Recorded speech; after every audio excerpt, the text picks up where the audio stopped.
Babe, come on. I told you I'm testing the Montrail OutDries. Give me a second here. Normally a Gore-Tex shoe has a nice waterproof booty that fits inside of it and is sewn in. When they do that, it adds weight, it adds stiffness to the shoe. The OutDry version is actually a laminated water repellent system that laminates to the regular upper of the shoe. And when they do that, it keeps the shoe breathable while still being waterproof. I wanted to show you how wet the grass is. I mean, there you go. When you go to a Gore-Tex shoe, a lot of times, if you go from your regular road trainer to that version in Gore-Tex, they put that booty in there, so it's going to add weight and it's going to be a little stiffer up top.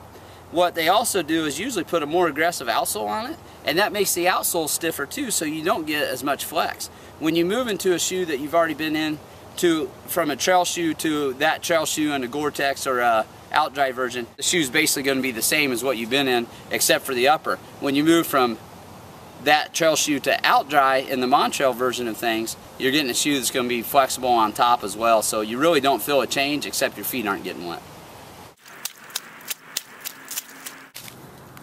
If you look, you can see that water on top of the shoe.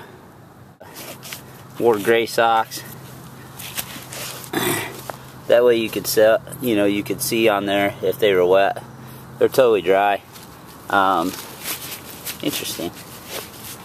A few years ago I heard about a guy doing an ultra that was wearing Gore-Tex shoes with a very, very warm sock, like a wool sock or something. And what happened was his foot sweat so much and it was so cold outside for a winter ultra that it actually just froze on the inside because there was no breathability in there. And he ended up having to go to the hospital and almost had to have some toes removed from frostbite.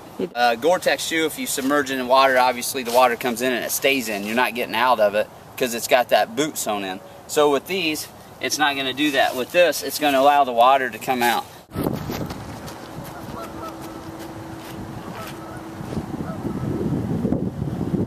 These are breathable still. What that means is you can wear these, in different seasons than you would Gore-Tex. It's so hot and doesn't breathe at all.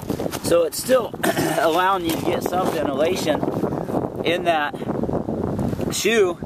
But I took these out this morning and used them, and you can look and see it's not heavy, it's very flexible. It looks just like the regular Fairhaven does that I tested this summer, but it's waterproof. So I went out, I stood in the river this morning, I ran through some mud puddles. It never did come into my socks and get my feet wet. So that's OutDry in simplest forms, and I've been testing it. I can tell you the shoe itself feels, looks, and is just the Fairhaven. It's just as waterproof. It's OutDry.